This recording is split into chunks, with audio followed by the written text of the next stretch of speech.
Welcome to WRPL. It's the podcast where we talk about all the things we were watching, reading, playing, and listening to. My name's Ben. And I'm Steve. What's up, Steve? Not much, Ben. Happy to be back once again for another action-packed adventure of things you've watched and one or two things I've done. You got some stuff. I just got big releases, but you have, I think, the close to the same amount of stuff. Okay. But our main topic this week is Predator Badlands.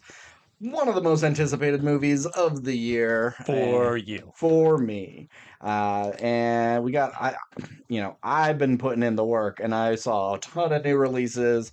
Steve has his things as well. Let's start with a roll. 4. Everything's coming up, Millhouse. That is a 9. All right, whatever. It sounded like Marge. Oh! I don't think I have any news to start off. Let me just double check. Nope, no news. I'm sure there was a trailer or something. Oh yeah, Dick Cheney died. Rest in piss. So I'm first. So I saw pretty much all the new releases this weekend. But I'll start with a TV show, though. Okay. And I'll be quick about it because you need to watch this TV show, and you don't need to know anything going in. Got it. Vince Gilligan's new show, Pluribus, on Apple TV, starring Ray Seahorn. All I can say, really, without spoiling things, is just like, I'm fucking hooked, and was hooked from the first episode. There's a point, everything's going along normal, and you're like just being introduced to characters in the world, and then something is going on, and you're watching like, what the fuck is this? I don't understand what's the point. It seems like you changed the channel and you're watching a completely different show. And like, I don't understand what's the point. And then as it goes on, things get revealed. Things get pluribus sized too. Yes, that's why it's called that. But I'm so excited for the rest of the show because I have no idea what they're going to do with it. It seems like an idea for a movie that you would be able to wrap up relatively quick. Okay. But he has even said he would like this show to go like 4 seasons. 4, okay. That was my next question for you. Like, do you know if he talked about it? Yeah. But he said, when I was making Breaking Bad, I thought 3 or 4 would be enough, and then lo and behold, we got 6, and never would have assumed Better Call Saul would have ever been made. So he clearly has something in mind to do with this. I wish I could say more, but I'm not gonna. Unless you want to know things. No, I'm gonna watch it. Is there full frontal? Full penetration? No, not that I've seen. It's pretty PG when it comes to that. It's not overly violent. It's probably just language more than anything. But Ray Seahorn is, a star. I don't want to say in the making because she's been doing this forever, but like she deserves more credit for her ability because she was great in Better Call Saul, and she's good in this. Some of the other characters that show up, I'll be interested to see where they take them. I'm going to just stop talking because it's just a whole lot of nothing. But I'm glad to see that he created obviously he recognized how great she was when he hired her for Better Call Saul. But like as that show went on, like every episode, just like, man, she's great. Yeah. And it's like she just gets overshadowed by like the bigger picture, like the the drug kingpins of Gus, or like obviously Saul and all that stuff. It's just like she was competing against like titans, even though that she was like on their level. It's just like it's a less a less thankful role. A less thankful role, yeah. Like she's second on the call list more than likely. It's like either her or Mike, and she just has to kind of, you would assume she's just the love interest or the foil for Jimmy. And Vince Gilligan even said that he thought this character wouldn't even last the entire series, that maybe Saul would have multiple wives and this would just be number 1 or whatever. But like Jesse proved to be such a great character that why get rid of this person? But it's awesome. Right? He's just like, she's so great. I'm just gonna like make a show that I'm cast her. Yeah, she's my only one, and I don't. I don't know if he would. I'm assuming he would recast if she said, "No, I'm not into it." But who turns down a show written specifically for yourself? But yeah, Pluribus, Apple TV, watch it. Good stuff. Okay, I have a TV show. I've Okay. only seen the first episode because that's all that's out so far. I watched I Love L.A. on HBO. Oh, Yeah. I, Uh, I I have a question for this one. sure. Uh, Basically, it's about young 20 somethings living in LA, written and starring Rachel Sennett, who I am a big fan of because I liked Shiva Baby and Bottoms was like I think Mm-hmm. my second favorite Second, yeah. movie of the year came out. She's this, and I enjoyed her for a small role in Saturday Night. So like she's popping in things, and I think she's funny and talented. And so I was just like, oh, new show that she's writing. This could be cool.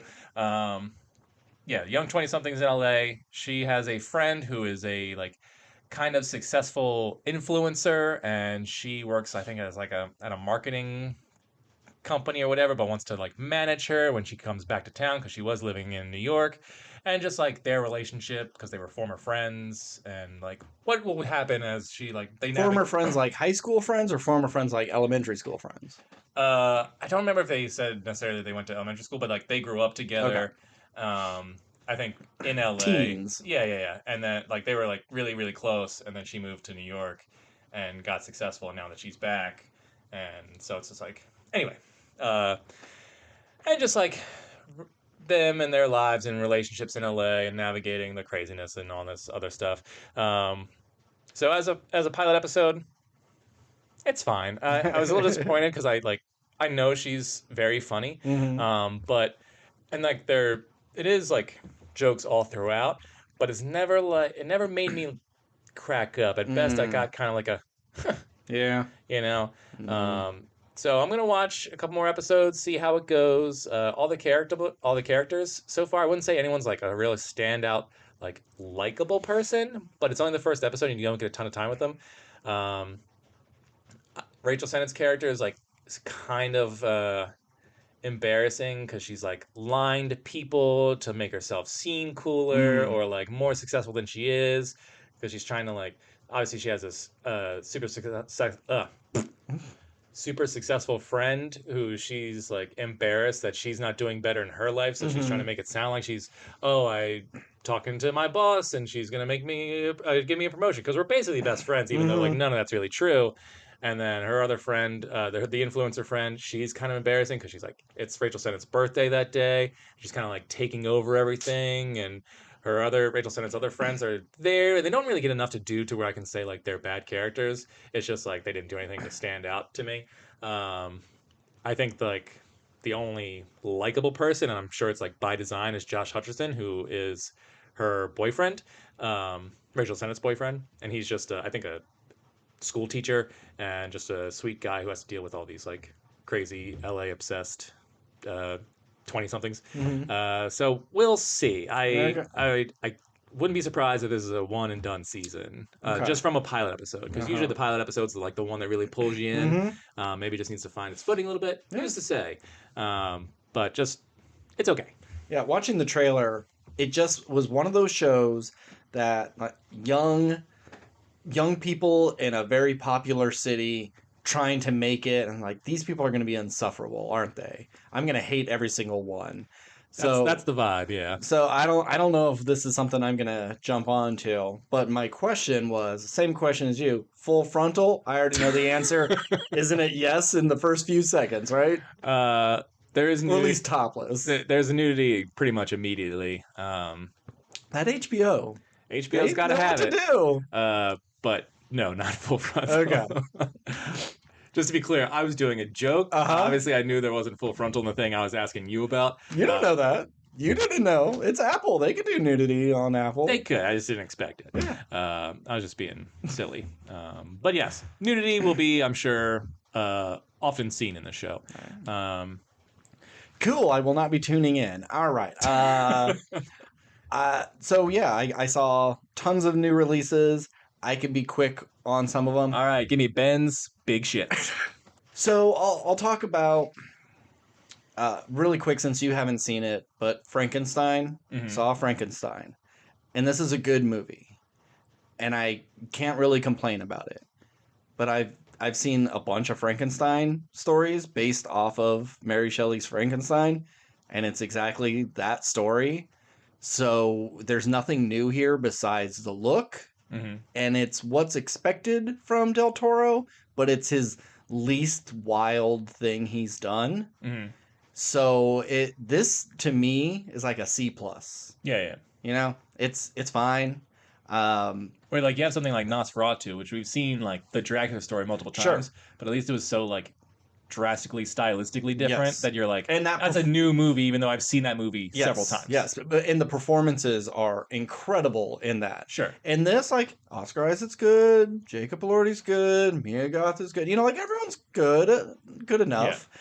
But I've seen Robert De Niro do this in Mary Shelley's Frankenstein. You know, it's a story I've heard, and he doesn't do any sort of new spins on anything except for maybe the look of him.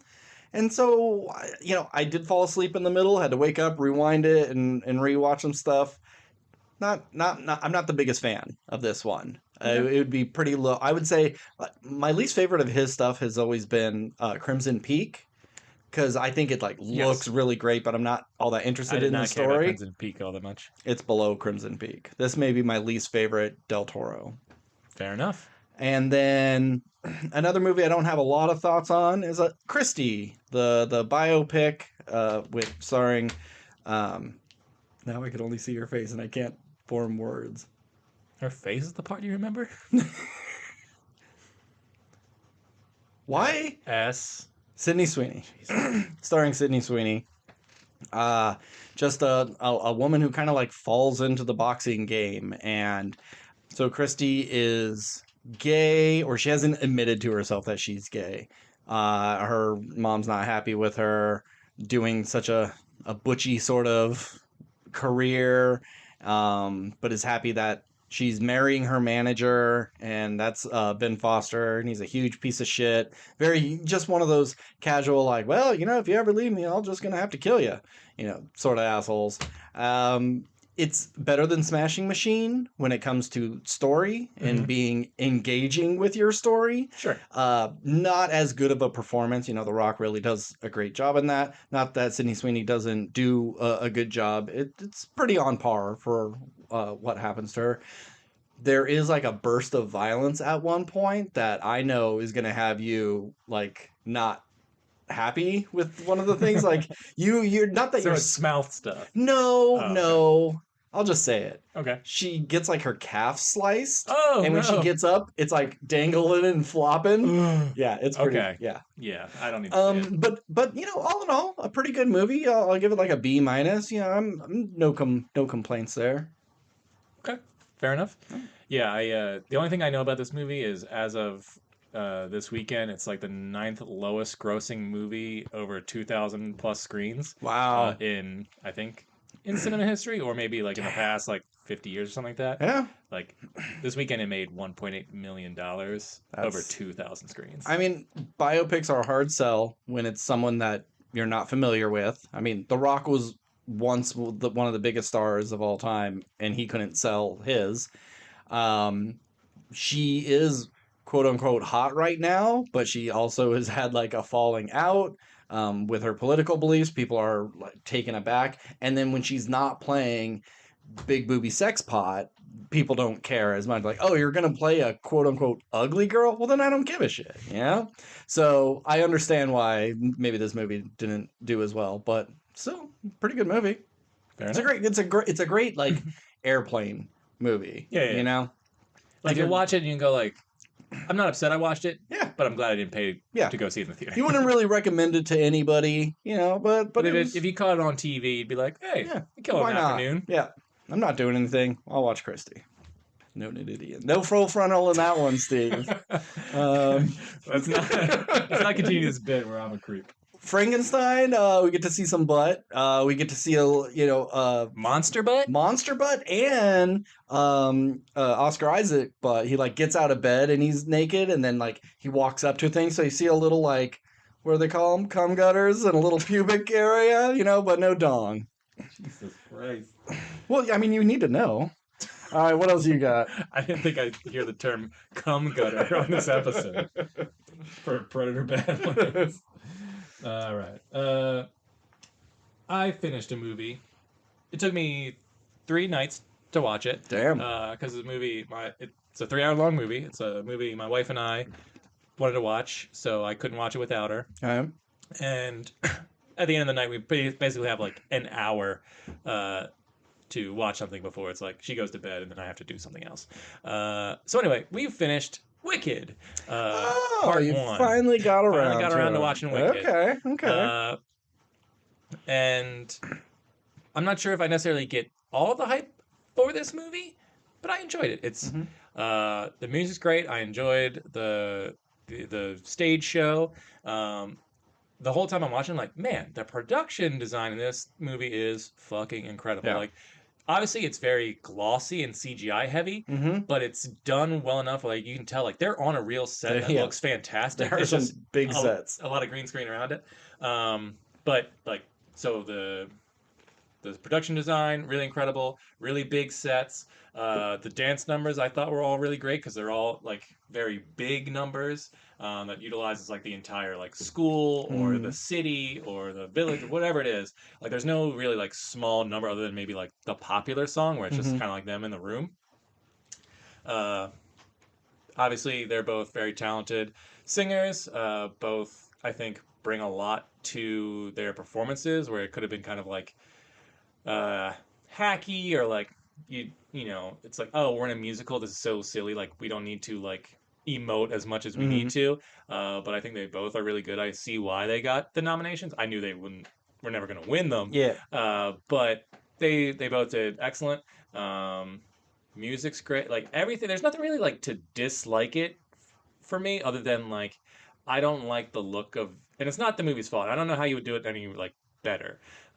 It's just like it just looks so glossy and CGI heavy that it's like I just don't like the look of it. Yeah.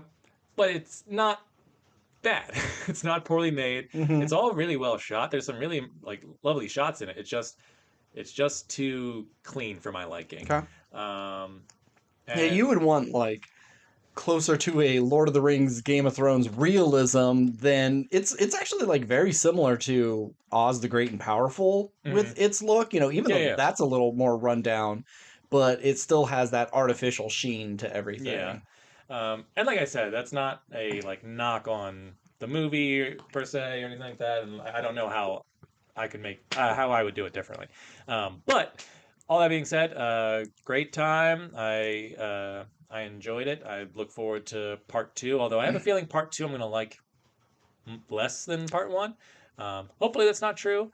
And the last thing I was going to say is, after I watched Wicked, I was like, let me go back and watch I went on YouTube, let me go watch some clips of Wizard of Oz, because I haven't seen Wizard of Oz in ages. And obviously, I'm on YouTube, and there's been like remasters and re-releases of this movie, but Jesus Christ, Wizard of Oz looks fucking great for 1939. Like it still holds up. Like the colors, and obviously, like you're looking at sets, and like, but instead there's like paintings in the background because they didn't have CGI, at least in the same regard. And like the costuming's really fun for like Scarecrow and Tin Man. Like it's all very simple, but it just still looks great. Yeah. And I don't know, Wizard of Oz, I can't believe that movie's almost like 100 fucking years old. I know, yeah. And it's still that movie must have been so far ahead of its time. Oh yeah. And I mean, one of the big gimmicks was like going from black and white to color. Yeah. And like, I guess like seeing Avatar for the first time in 3D, like people were not used to that sort of stuff. Like, yes, color existed in film, but it wasn't, having that transition was no one's ever seen. Yeah, it's one of the great transitions of just like, oh, I'm in this like dusty Kansas town, and then just like as soon as I open this door and walk through it, I'm in this magical, colorful land. It really just teleports you into Oz. And yeah, I mean, it's just impressive that like that's where we started, and like that's still impressive today. Yeah. So shout out to the original Wizard of Oz. Yeah. And then I watched a clip of The Wiz. It's crazy how many we have the Wiz, and we have Return to Oz, and we have Oz the Great and Powerful, and now Wicked. There was an Oz TV show. There's a Muppet one. Like there really have been a lot of iterations of this. Yeah. But the two most popular are the original and Wicked. Yeah. And I love the original. I don't like Wicked. I don't like those songs.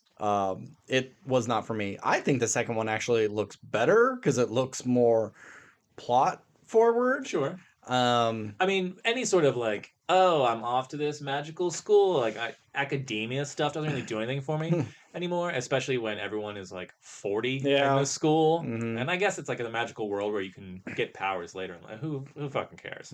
Yeah. But Bowen Yang, just in his little bits, I'm just like, man, what a star! I love Bowen Yang. Like, he doesn't have a lot to do, but anytime he's like on screen, I'm like, this guy's good. You're going to be watching me. You know, like he draws your eye. The only reason I really want to see part 2 is how they connect it to Oz, because like Elphaba's sister, who's in a wheelchair, she's the one that gets the house landed on her. Like, how are you spinning that to make me okay with it? Like, she doesn't seem like a bad person. I no spoilers. I know, but it's like I don't want to see it, so I don't know. Yeah. Return to Oz is the best Oz movie, I think. It's the spooky, weird one. Never saw it. That's I'll take your word for it, though. Cool. Was there any full frontal in that one? No? Okay. Okay, so then my other two, I just got out of Nuremberg, about the Nuremberg trials. All of Hitler's dead. Some of his lead guys, Himmler's dead. And so they've captured the remaining higher ups, and they have the second in command. It's Russell Crowe. He's what's his name? Oh, I just fucking watched this. Herman German? That's not right. Herman German. The head of the Nazi order. Herman German. Yeah, that just totally sounds like a guy trying to make up something on the fly. Yeah, that's me. Herman German? Herman Goring. That's right. His name's Herman Goring. And this is the first time we've ever done any sort of like trial for war crimes, and like, well, how do you try someone and you're not even the country, you know? It's like, so they have to get everybody on board. France, the UK, America, and Russia all have to come together and say they're going to do this. And then so they send Rami Malek, who plays a character named Douglas Kelly, to be a psychiatrist and kind of like check on the mental health of everyone and just kind of figure things out. And he kind of becomes buddy with this guy. He sees that he is a monster, but he is not someone you can fuck with. He is smart. When he gets on the stand, he's gonna make you look like an ass. And this is his whole. He gave himself up to be captured because he wants the Nazi Party to live on, and this is his only way of doing that, is like getting his message back out there, and hopefully he'll rise again. That would never happen. I know, and they talk about that too. And like the Rami Malek character, he writes a book about this whole thing. Like, he goes in kind of like, hey, I'm doing this for fame and fortune. I'm not trying to be a good person. My dad was a nobody. I'm going to be a somebody. And so his book flops because he is very critical about, this is going to show up in America. And everybody at the time is like, get out of here. There's no way that would happen. And, he eventually, years later, kills himself in the same way that the Herman German does. So good movie. It's not fun. There's a big extended sequence during the trial where they show footage from the concentration camps. I have to imagine that it is all original footage. Some of it may be acting stuff, but it looks very real, of like bulldozers pushing bodies and stuff, just like really horrifying stuff. And they just really linger on it. It was good, though. Worth my time. I'm glad I saw it, because I have always known of the trials, but I wanted to bone up on the information for our impending ones in the next 10 years. Speaking of bone up, full frontal? There is some starving Jews in concentration camps that are rotting away, and you can see them naked. Is that what you want, Steve? Is that what you're asking for? Oh, All right, that's our show, folks. Oh yeah, Michael Shannon shows up to the courthouse hanging dong. Yeah. Nice. And then the other movie, my last thing before we get to our main topic, and you got one more thing. I saw Die My Love with Robert Pattinson and Jennifer Lawrence. I hate this movie so much. It's Wow. so bad. And like I get it. It's about a woman. She's taken out from her home. She's married, or she's with Robert Pattinson. They're in the middle of nowhere. He inherited this house. They have a baby, and she's suffering from like postpartum depression, but she's not like against her. She loves her kid. It's everything else in the world that she hates. She also probably suffers from mental illness, and had like a really bad childhood. So there's a lot going against her, and she just is having these episodes where she's kind of losing her mind. And the whole movie is just these moments of her fighting with Robert Pattinson, and then they kind of make up, and then she goes on a midnight walk, and then, she wants to kill this dog and fuck this guy, and it's just like going out of her mind for 2 hours, and it gets old really, really fast. And it's fine to set that up, but I need a story. I need somewhere that we're going. If this was taking place over like 15 years and we saw her ups and downs dealing with this, and we saw the kid getting older, but it all happens in like 6 months, and it's not entertaining. She's given a great performance. She's killing it. Like, I don't want to say a brave performance, but she's really putting it all out there. And I wouldn't be surprised if she gets nominated for this. But Jennifer Lawrence usually gets nominated. She does, for all of her but stuff. this She's like movie, the 30-year-old Meryl Streep at this point. She really is. But this movie, it fucking sucked. I saw it with Nick, and he said if he was on by himself, he probably would have walked out. And I'm like, man, if you would have leaned over to me and said, do you want to go? I probably would have gone. I don't do that for movies. Yeah, hated this movie. Definitely one of the worst of the year. That's a shame. Like, I'm not necessarily surprised, but with two high caliber actors like that, I would expect something a little bit more. But also, Lynn Ramsey, who directed it, she directed 2 movies that I did see and both liked. We need to talk about Kevin and I forget exactly what the title is. Like, I don't want to be here anymore, or something like that. With Joaquin Phoenix. I was never really here. I was never really here. Thank you.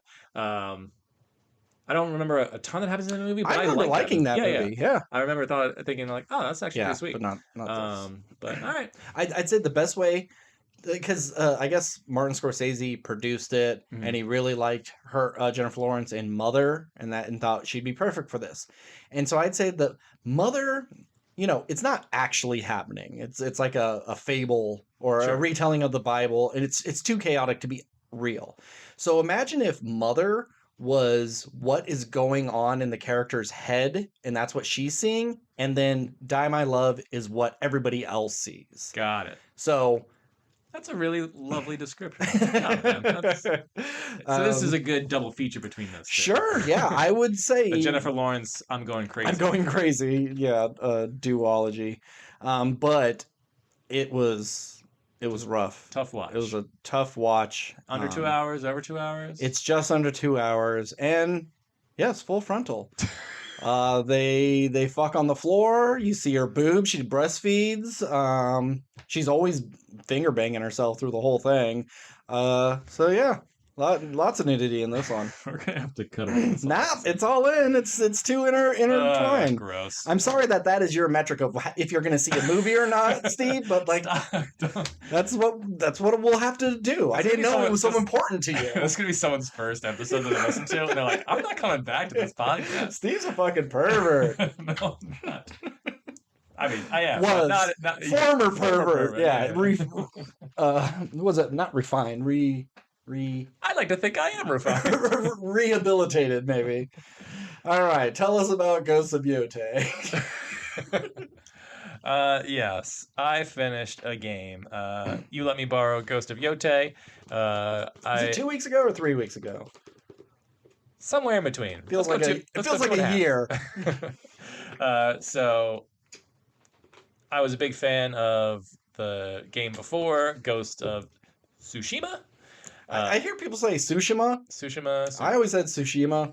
whatever it is. Great game. Really enjoyed it. I only played it the one time, and it's been so long. I don't remember like a ton of the story. But I remember really just I hadn't played a game like it, like similar things like Assassin's Creed and that kind of stuff. Sure, but it just felt very satisfying to be a like shinobi / samurai warrior and just cutting tons of dudes down. Super fun.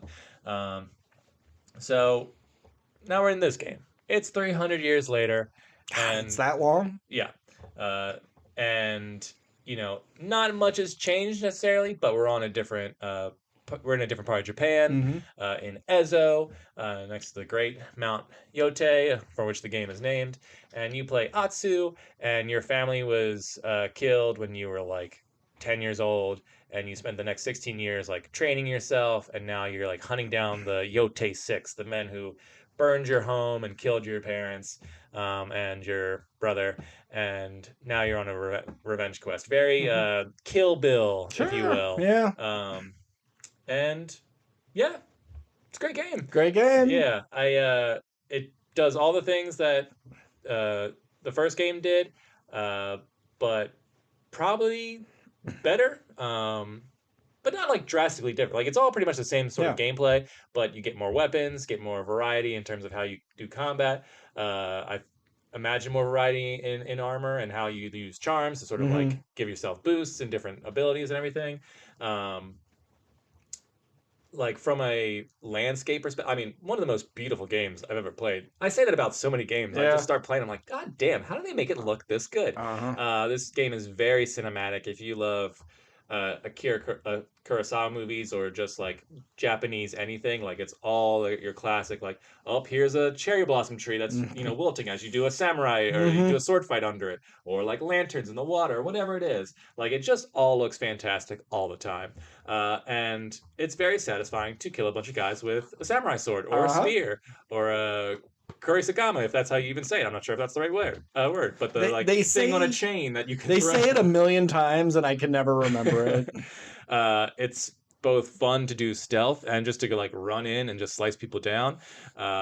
It's fun to use the range weapons and the up close weapons and the like quick fire weapons. You have like bombs, you have dust you can throw in people's face, you can throw down a smoke bomb and like assassinate people in the smoke. It's all very, very satisfying. It's also like an open world where you can like take on bounties or help locals or like do little side quests, and there's tons of them. Or like find the hot springs to like increase your health.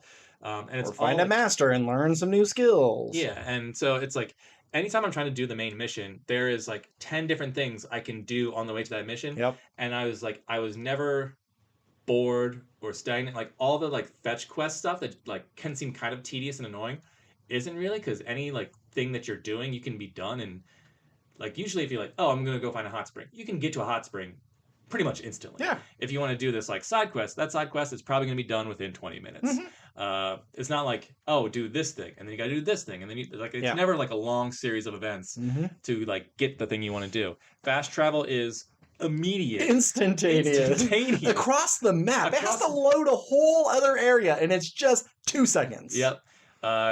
And don't get me wrong, like riding your horse is super satisfying, and just to see the world and to run into different things and or fight randos or like discover a person on the road who needs your help, and it's all just seamless. Like I never felt annoyed by doing other things.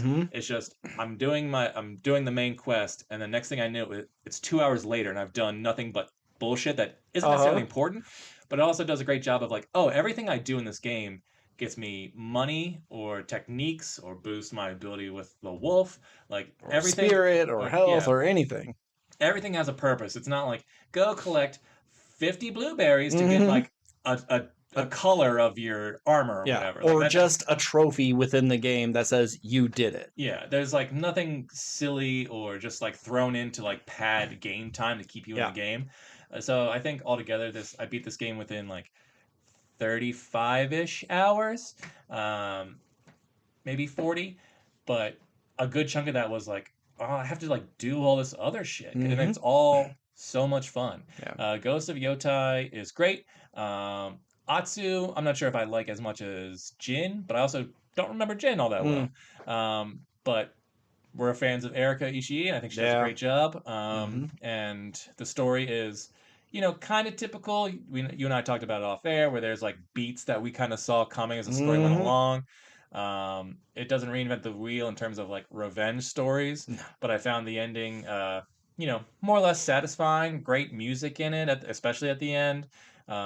Everything is like properly earned. Nothing seems like silly or out of place or unbelievable, other than like your ability to kill like 5,000 dudes. Yeah.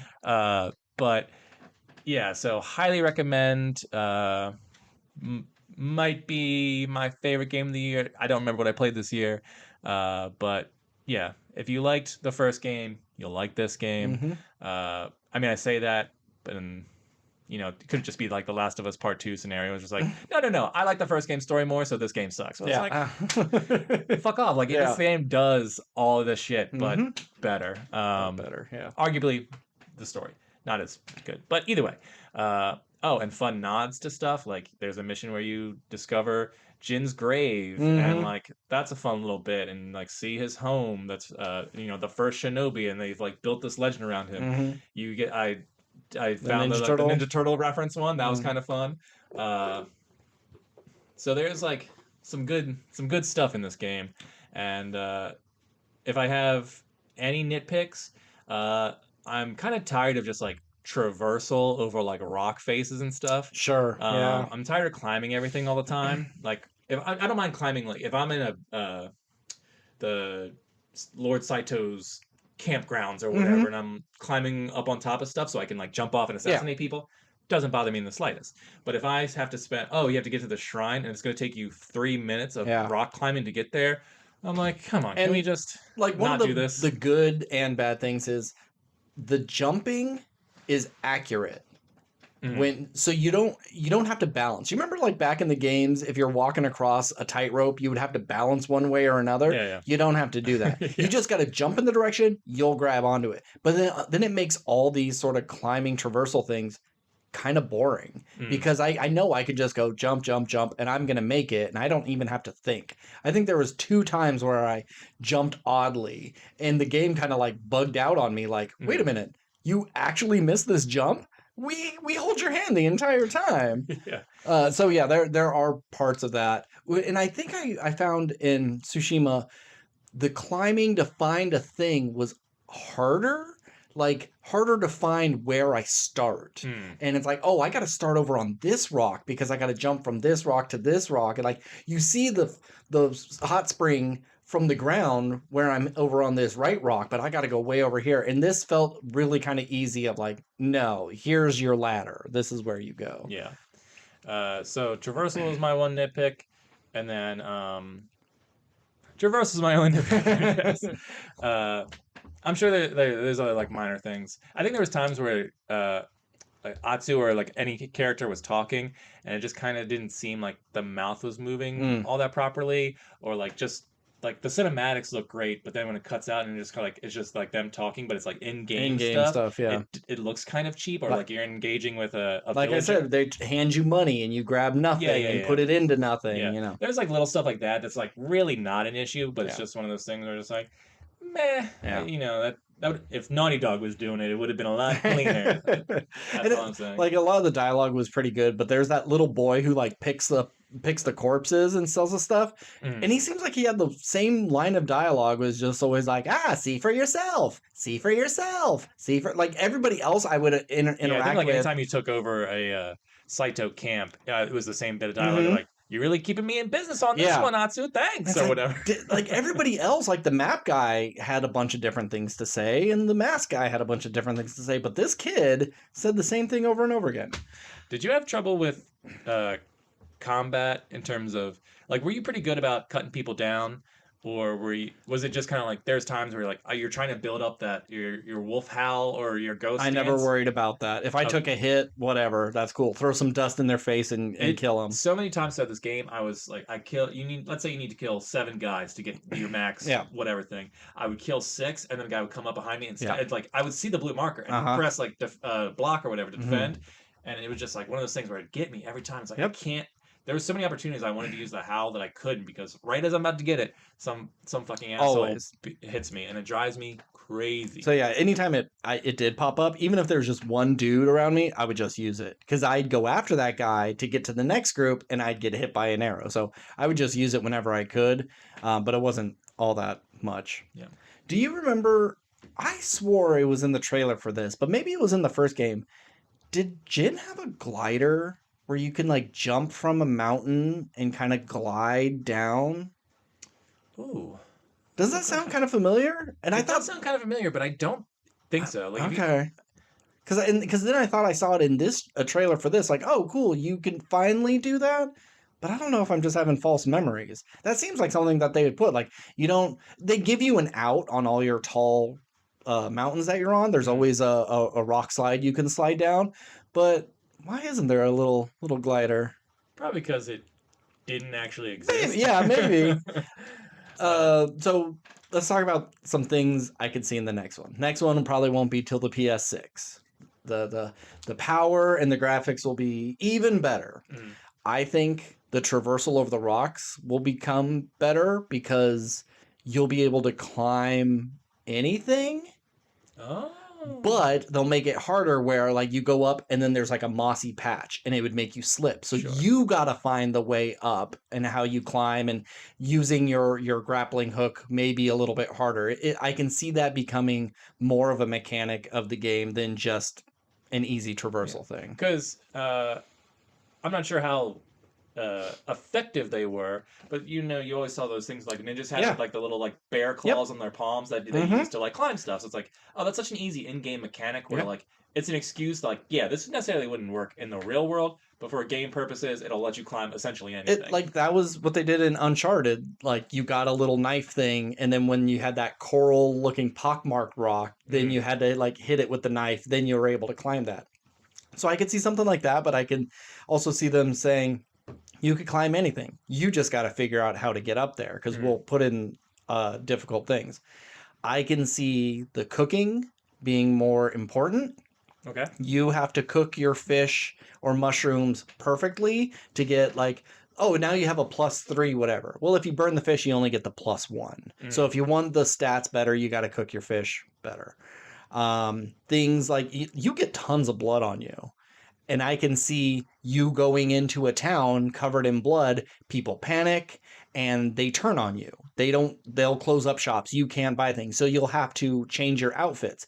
But you won't be able to just like quick change. You'll have to do it at camp, or if you jump into water, it'll automatically wash off. It'll become a bigger mechanic. Because there's one part where you can't enter a gambling hall without a mask on. Yeah. But it's just, okay, I hit pause, put on a mask, and I could go in. No big deal. So I can see one of those shop people being someone who holds your armors. So you can't just change it on the fly. You'll have to find someone, put the appropriate clothes on, then you're able to enter this town because you're in disguise. I think it's going to become more like Red Dead. It's going to be more immersive, bigger things. Like I could hit my horse with my sword 1,000,000 times and it doesn't die. Yeah. You accidentally shoot your gun in Red Dead and you can kill your horse. You shoot an animal with the wrong bullet, the pelt isn't as good and you're not going to get as much money. I can see those sort of things be put into Ghost of Yotei. Want, like, friendly fire to be turned off, because I think typically these games are going for like, you are a warrior for the people. Yeah. So I don't necessarily want to give that option unless, like, don't get me wrong, like if there's a good game reason why this thing is, or you're kind of doing like a Fable scenario where like you can choose to be like the horrifying, scary ghost of whatever Japanese place you're in, or you can be like, oh, you're kind of like leaning more towards the way of the samurai, where it's like where you do the honourable thing. You're still the ghost, but people they either fear you or respect you. Either fear you or respect you, kind of thing. You could do that. Yeah. Because like but I don't necessarily need to be like, oh, I have the option to just like use this bow on a small child in town. Like I don't need to do that. That's fine. You don't have to do that. But there are times where it feels like I should be executing these guys, but they always let them go. And that should factor in. And, there are sometimes where they leave things on an altar for the ghost. Well, if you go the bad route, they don't do those sorts of things. Or they give you different stuff. Or just like in combat, their fear level is higher than if you were to go the good guy route. There's a lot of more RPG elements I can see them merging into this. I really thought after playing Tsushima we would be here, but I thought we'd see more cities. I thought we'd jump more in time where like cobblestone roads and Sure. actual more quote unquote modern things where the samurai is dying out, where they're trying to move into the next generation. You're one of the last, blah blah blah. Yeah, that's kind of like my guess is like where the For the story, third especially since this one was such a big jump, so they could give us guns. Yeah. And the guns were fun. Yeah. I appreciated their addition.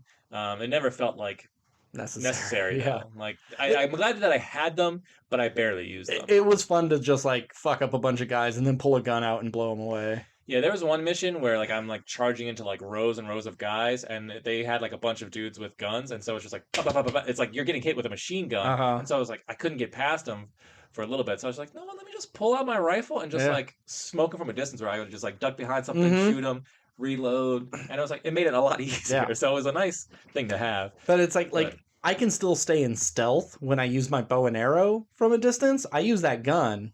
And I'm alerting everybody. Knows I'm here, yeah. So it's like I can kill someone with an arrow in one shot. So what is the purpose of this gun? Mm-hmm. If it was something that like, because there are powder kegs, they're always littered around, but they're not as obvious as in other games. I would kill guys, and as I'm fighting, go like, oh yeah, I could have just shot that thing and saved myself some trouble. Any guy who's holding fire, if you shoot, they explode. And I would just kind of forget to do that. And if it was something like powder kegs can only explode with the gun because the arrow can't pierce it, okay, I can see the point of it, but yeah. I wish that the wolf element was a little bit stronger. Sure. I would have liked to see like the wolf be more of a companion than just kind of like you play a song and he basically only helps you out for base missions. I kind of wish he was with you more in the game, or like helped you in a boss fight at some point. So it was a cool addition, but I wanted something more with that. Yeah. Last thing I appreciated, I was definitely getting my ass kicked on some boss fights, and like if you lose enough, the game will like help you out. Yeah, here's some more spirit. And then like the Lord Saito fight, the final fight of the game, I was like getting my ass whooped. At one point, the game was like, "Do you want to stop and come back later?" And I was like, "No, I'm at the final mission of the game. I'm gonna finish this thing." And at one point, I think they were just like, "Your hits do like double damage," because like all of a sudden, I smoked this dude. Yeah. And all my parries were working great, and I just defeated him so quick. I was like, I kind of feel insulted, but I'm also so glad because I don't want to play this for another half hour trying to beat this guy. Yeah, this isn't a Souls-like, you know. I appreciate giving me like the last boss should be theoretically the most challenging, but I also don't want to do a fight 50 times where like if I miss once, he hits me twice, and I'm like, oh, okay, well I'm out of spirit because I healed. And I'm just like, okay, I now have to start from the beginning. That's why I had to change up all my charms by then. I had all the ones that no matter what sort of hit you get, you'll have at least a sliver left, auto replenish. I did all the health boosting ones. Yeah, I did the thing where like I always switched out my armor depending on the situation or what I just felt like wearing at the time. But then at the last mission of the game, I was like, I'm wearing my Onryo armor. Yeah. Like I'm going for the full look, and my whole thing was like built on like terrifying my enemies, which is totally useless in a final fight. Yeah. Like I should have put different charms in, but I was like, fuck, it's the final fight. I'll figure it out. And the game was just like, no, you suck. You beat him. You did it, kid. Good job. All in all, A- for me. Yeah. And they thoroughly enjoyed it. Thanks for letting me borrow it. No problem. Ghost of Yotei. Pick it up. Favorite weapon? Ooh. I really liked the ability to like chain guys in assassination and pull them back, but honestly like double katanas are what I use the most. They were the most satisfying to cut down. I wish I loved the spear more. The Yari hardly used it. The Odachi hardly used it. Can't go wrong with katanas. Okay. All right, let's get to our main topic. Predator Badlands, directed by Joel Trachtenberg? Dan Trachtenberg. Starring Elle Fanning, and I'm not going to even attempt his name. Even reading it, I was stumbling over myself. So I feel bad, but you have a difficult last name, my brother. So, Steve, I know you just did a bunch of talking, but what's Predator Badlands about? Predator Badlands. It is, I believe, the first Predator project, pretty much told from the perspective of a Predator, with technically no human element to it, where the runt of a litter of predators in their tribe has to prove himself because in Yautja culture, if you're weak, you are culled. We don't need you.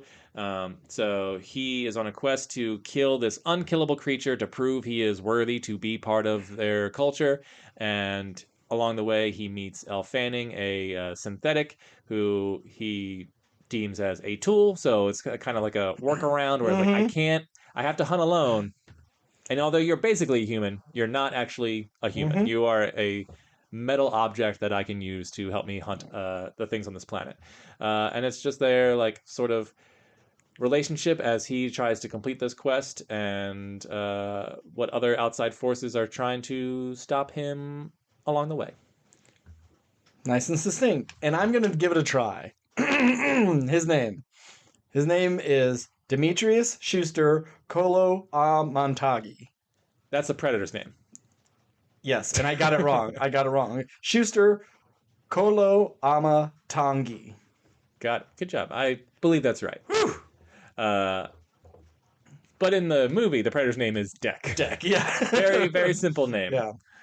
And I think it's the first time we've named a Predator. Mm-hmm. They've always just been like the one in AVP on the set, they called him the Wolf because he was like Harvey Keitel's character of the Wolf in Pulp Fiction. He went to go clean up the mistakes, or I guess that's AVP Requiem. I thought it was. I wish someone would name me the Wolf. Which is so weird cool. that they used, like, he calls himself the Wolf in this because they do that whole alpha thing. So of all things to call him, but anywho. Ben, what'd you think of Predator's Badlands? I fucking love this movie. Shocking. It's not perfect, and it's not all that deep either. No, the story's fairly light. It doesn't try anything too hard other than to be a fun action movie. And it's a fun action movie. Yeah. I had a good time throughout. It's under 2 hours. I thought Elle Fanning was super fun and really likable, even though she was half a robot half the movie. And they're sort of like straight man to oddball character. Yeah. Like they're back and forth. Like Deck was funnier than I anticipated. He has his moments, yeah. And like the first time he tells a joke, it's not necessarily a hilarious joke by any means, but you're kind of like, oh wow, he's trying. Yeah, these things that we've only seen as murderous villain characters whose sole purpose is killing things. It's like, oh, they're kind of, they have thoughts and feelings and emotions and stuff. Well, we've never even seen them talk before except for imitating human speech.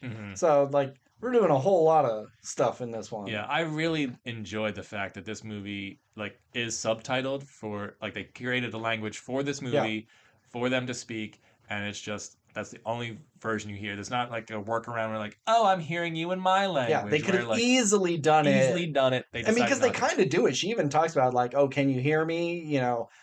And they could have done whether they do it in Hunt for Red October, I think they do it in Valkyrie, where it's you hear the language and then it starts morphing, and then it's but if I heard English coming out of a Predator face, that would be so weird.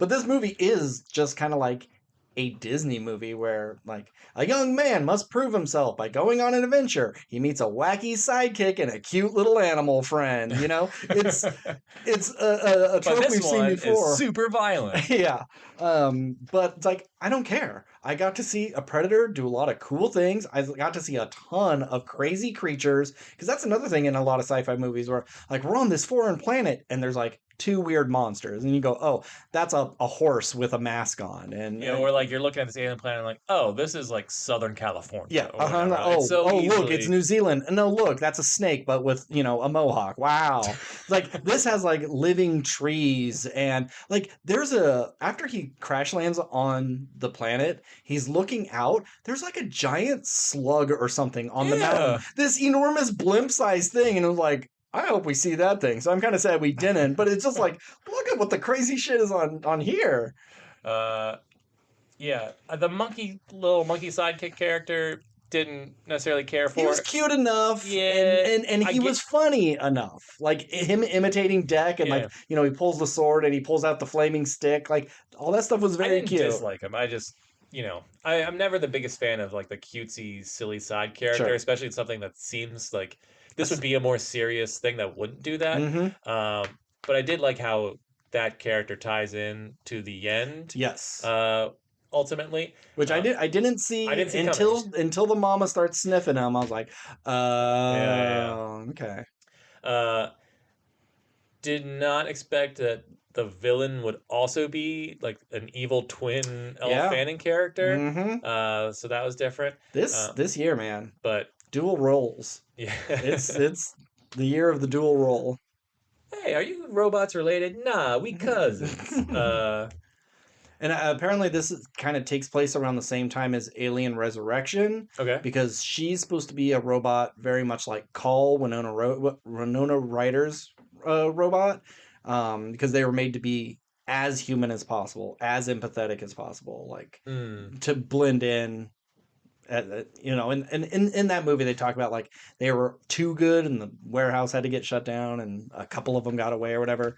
Which I don't know if you really should be tying it too much to Alien Resurrection because it's supposed to be Weyland-Yutani doesn't exist in Alien Resurrection. Like that company no longer exists.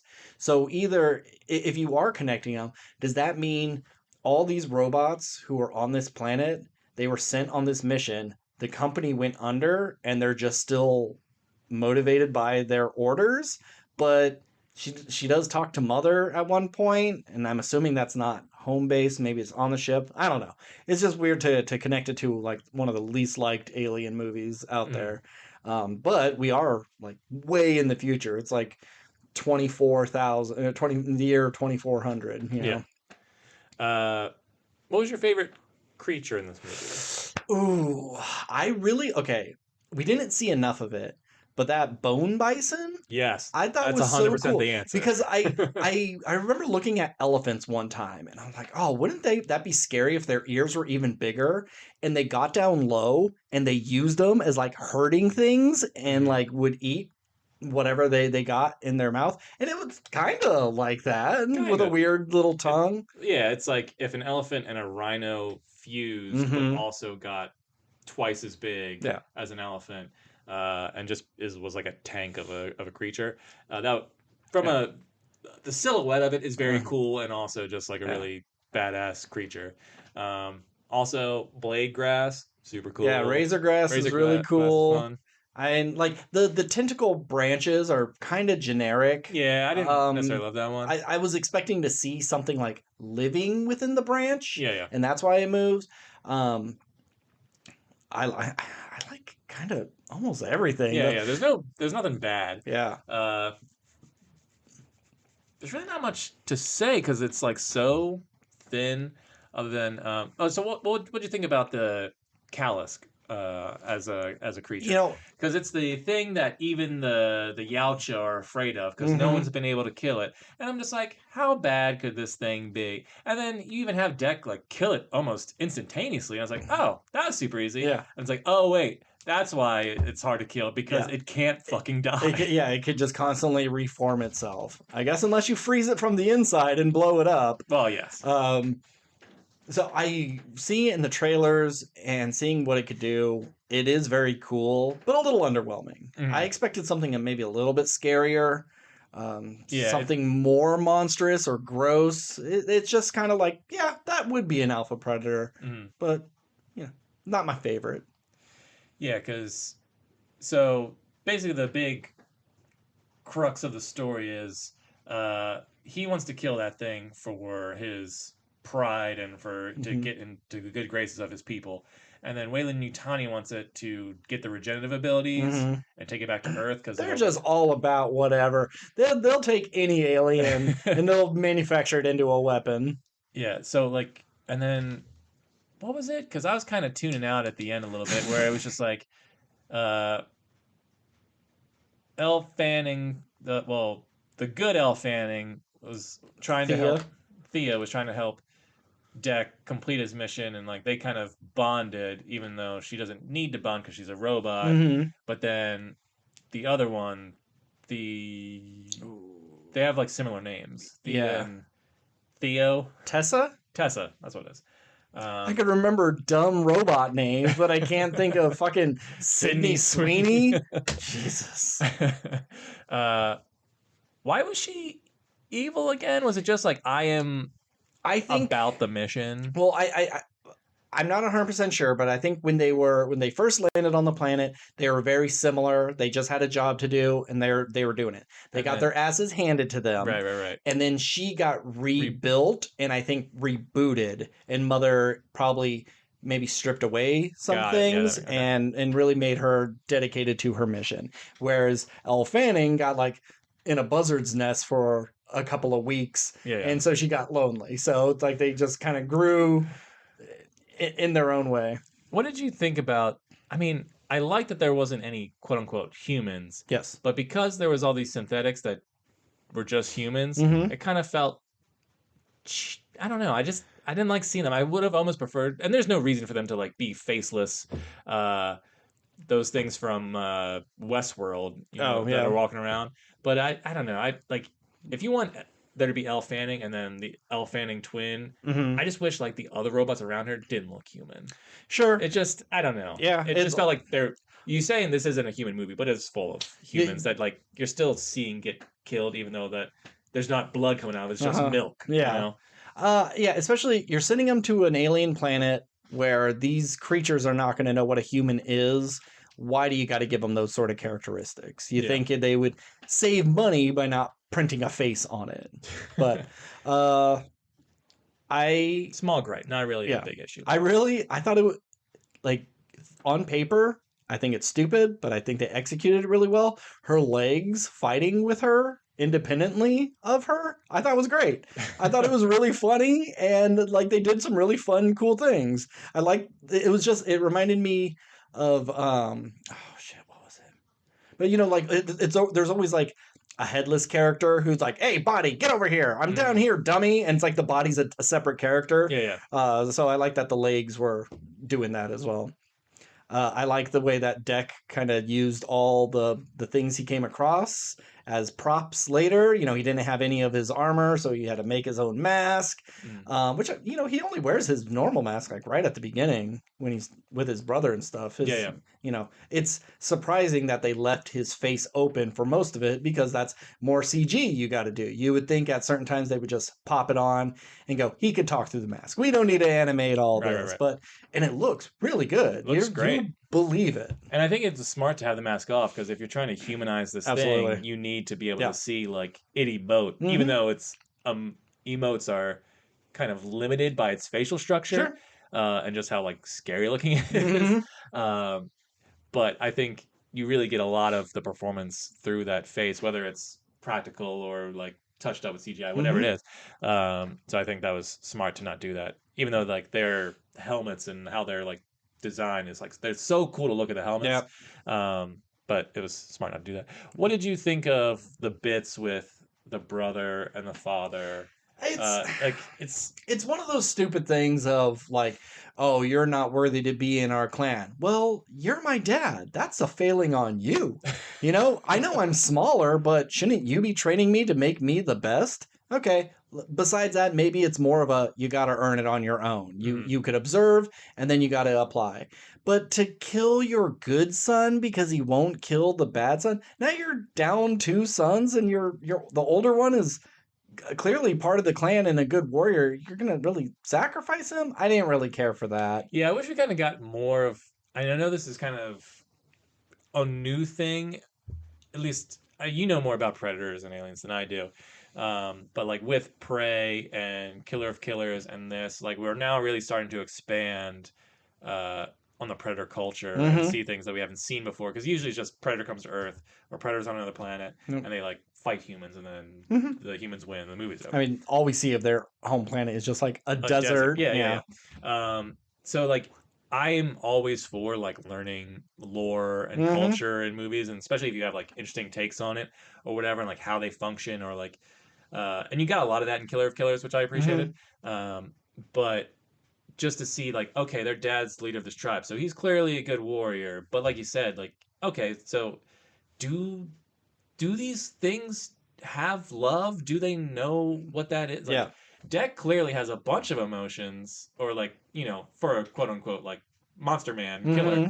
Mm-hmm. But like his brother seems to like it was clear like his brother genuinely cared about him, Yeah. but never like all these three characters can express themselves is through violence. I wish they kind of like explored that more. It's like It's what I've always wanted is just what do they eat? Do they have fast food or do they only like cook what they catch? Are they just purely that? If because if that's their so, planet's a desert planet, where the fuck where yeah, do are they live underground because it's so hot and that's why they don't really wear clothes and they have did to have they the did mask for they hunt breathing? scientists who just grow their food for them? Like what Do they is have scientists? Where did they get their ships from? She talks about like, oh, they're doing faster than light travel, and in I want to say AVP Requiem, they do interdimensional travel. They're not fast. They're able to just open up portals to yeah, get yeah. where they're doing. Did they invent that? Because they seem to only give a fuck about who's the best hunter. I can't see them caring about quantum physics. Yeah. So is that something that they took from another species that tried to enslave them? Did they invent it many many years ago and they got to a certain point where it was perfect and then they just stopped advancing? Like I'd like to know more of that. Mhm. And then at the end we get like, uh-oh, here comes my mom, and the women are the matriarchs of the predator. They're the leaders, so Okay. Well, that's one of those my his next question dad to you was because like, like that's the end tag of just like oh I guess his mom is a big fucking deal, but like yeah, the movie doesn't explain any in context of what that. way? Yeah. In what way is like Is she should gonna I be be scared? pissed? Is Yeah. she like am Is I she gonna be glad? proud that I killed dad because I proved how good I And am? her other son But it's like like, you didn't kill your dad. Your unkillable monster pet killed your dad. I yeah. mean, I guess he got him down. He Hmm. could have killed him. But yeah, so like, and where do we go from here? Is this because the ship looked like the ships from Killer of Killers. For all we know, it could be those humans that are on that ship and Oh, that would be fun. they just happen to show up there. Or so are we gonna get a continuation with this that leads to a live action Killer of Killers? Like we can get Nardo, Amber Midthunder's character from Prey. Yeah, yeah. Nardu? Haru? No, Haru's a I think different there's thing. a D in it. But anywho, like we can get her back, but we're not getting Arnold Schwarzenegger back. We're not getting No. Danny Glover back. They're old as fuck. They can't do a live action one. So is the sequel to this more animated stuff? Or are we just going to continue live action and avoid that? And maybe they'll come around at some other time. Like, I don't know. Yeah. I mean, I think this franchise has legs because there is things you can explore. There are infinite things you can create to hunt. Yeah. And not that every movie of I want to see them just hunting things because like I think that bit can get old. But we've seen just predators come to Earth and fight. Like Prey was a new one where it's like, oh, this is from a like it goes back in time. Yeah. It's with Native Americans. Mm-hmm. That's different enough to justify like yeah. a soft reboot of Yeah. this series. And I'm sure everyone's like, what if they went back in Vikings and samurais and ninjas Yeah. and stuff? It's like, oh well, the animated one did that. We okay, did that. cool. Cool. But now, what else do we do? What if we make Predator the star and the hero of the movie? It's like, cool. Now it's just like, okay, give us more Yautja stuff. If now we're at the point where Predators can be characters that we can root for and have thoughts and feelings other than like kill this thing, then I think there's some really cool storytelling opportunities there. I don't necessarily need to have it blend with Weyland Yutani shit or anything like that, but I don't know. Just give me an entire movie in subtitles of just Yautjas hanging out with Yautjas, doing Yautja shit. Yeah. Do they go to the bar and just hang? I'll see that.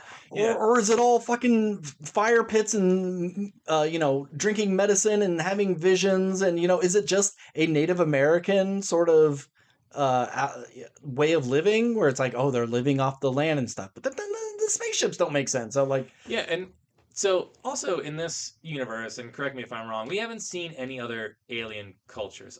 So let's pull in the alien universe. Mm-hmm. We have the big engineer people, mm-hmm. we have the Yautja, and then we have the human race. There's not been another like planet we've seen of aliens.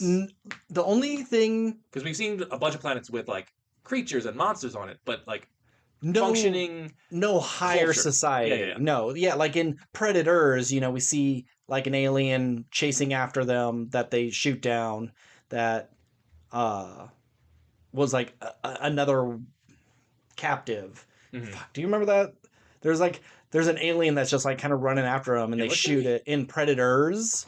When like Adrian Brody and all them are on the planet, there's some other alien that chased after him. It's actually the original design for the Predator that was kind of shitty and stupid, and Jean-Claude Van Damme was supposed to play. And that was just like a little Easter egg. But we haven't seen the Predators go to, the Groffelmites or anything like that. Yeah, it's not like a Star Wars thing where like a Predator's going to be at the bar in Tatooine or something like that. No, but hey, it's all owned by Disney now, so just give it time. So, well, my thing is just like, okay, let's assume they're cutting out the engineers because that's like more the Alien franchise. Mm-hmm. So it's just the Predators and humans. Now, could it just be like, what if the Predators have gone to Earth many times over many centuries and fought many different styles of warriors and stuff, and like certain ones come back and like, I learned this from this culture, and so they adopt some of those things, and that's how you sort of like have different factions of Yautja, and they like live differently or live by like they all still follow the same way of the warrior of just like we have to be the best killers, but like this one leans more towards like maybe they take design elements from Japan, or they take design elements from Egypt or Sweden or wherever, and because it's just like, oh well, humans are the only thing that can really like hunt for a challenge that isn't like the Kalisk or something like that, because there's only so much a big monster can really like. They're not challenging us brain wise; they can only challenge us strength wise. And we have guns that can shoot them, so it's not really that fair. I'd like to see with their tribes, is it kind of like Christianity, where it's like, well, the Catholics and the Methodists and the Protestants, like we all believed kind of the same thing, but there's little differences. So are all the tribes like that, where they believe in the great big philosophy, but they have different, like we're hand to hand. We don't really like the gun. Oh, well, we don't really like the cloaking device because we think it's cheap.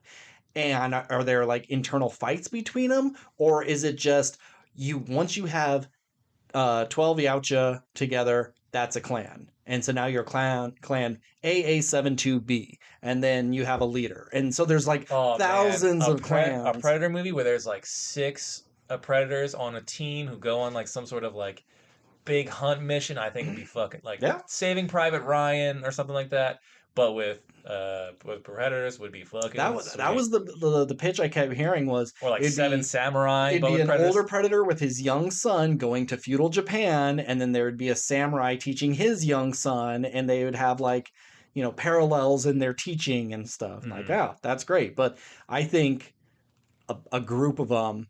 Maybe it's like a recreational sort of thing, and they do get to a planet that hasn't been used before, and they get their fucking asses handed to them. They're like, fuck, this is actually going to be a hard fight. And maybe, so obviously we see that, they train from, I imagine, as soon as they can carry a laser sword or whatever. But like, is there any sort of like tournament scenario or like... I mean, they have that Coliseum in Killer of Killers. Right. Or is there like but it's just like, we're going to put this Predator up against these things that we've captured, versus like, oh, we're going to take all these guys from the different clans and they're all going to enter and only one person can come out alive? Or is there kind of like, for the younglings or whatever, it's kind of like that Spartan thing where we're going to send all of you out into the wilderness, and then you will be accepted into the clan. Well, that's what AVP was. Send the 3 to the pyramid. What he's doing here was like, well, I'm going to go prove myself by hunting alone. Well, I guess he does say they hunt alone, so they don't hunt in packs. But part of their culture is like, well, you can hunt in a pack when you are a youngling. Like, I think that could be like a cool Yeah. thing. And then once you've like been accepted, now you have to go solo. Sure. Like, you get partnered up. Yeah. And I don't know. I think there's a lot of cool stuff There's you a could do, lot, yeah. and a lot of different ideas that you could pitch. As long as if Dan Trachtenberg. if Dan Trachtenberg is like, I've done 3 of these things. I'm happy in this world, but I don't want to direct anymore, and he just wants to be like the spearhead of it. Sure. I'm all He's the for it. James Gunn of the Yeah, Predator yeah. universe. Yeah. But I mean, don't get me wrong. Like, if he wants to keep directing shit, let him do it because Go for it. he's 3 for 3 right Yeah. now. Yeah. But yeah, I think as long as he is at the helm of the projects and kind of steers where these things go, I'm open to continuing this IP and Oh, yeah. expanding the universe And versus like you know they're going to work towards AVP again at some point. I am very surprised at the restraint of not seeing an alien egg on this planet somewhere, or him going back home and they're cheering him. They're like, oh well, that was one test, now's your biggest test, and then out walks an alien queen. They really just said, no, we just need Weyland Yutani, we just need the synths, that's it. We're not worrying about any of the alien stuff. I mean, it's just even though that they keep pairing this franchise together, they are 2 drastically different franchises in terms of like tone and overall. Sure. Like Predator is just basically a reason to have an action movie and with an alien in it, and then Alien is like, how do we do this like big understanding of like the universe, sure, and where we come from, and like what it all means, and like it's always like some deep existential like what it means to be human in a ever expanding universe, while also this awful monster thing is trying to kill me. So it's like big thoughts versus like, hey, this guy's got a laser gun and a sword. Yeah. For the aliens, it's weird that they're trying to like combine these franchises that like tonally aren't really the same. Yeah, I don't think you're gonna cover the same sort of things merging these, but it's just the alien is a great villain, a great thing for the Predator to hunt. For sure. If we're having an alien in a Predator movie, we don't need to get philosophical. It just needs to be cool. It just needs to be badass. Nick brought this up. He's like, had they ever said the word Yautja in any of the movies? Because they haven't, and nobody knew it except for comic book readers, and for years only specific people knew what a Yautja was. Now everybody knows what the fuck the word Yautja is. But they said Yautja once in Killer of Killers, right? Or no? Maybe. I'm talking about like pre-Prey.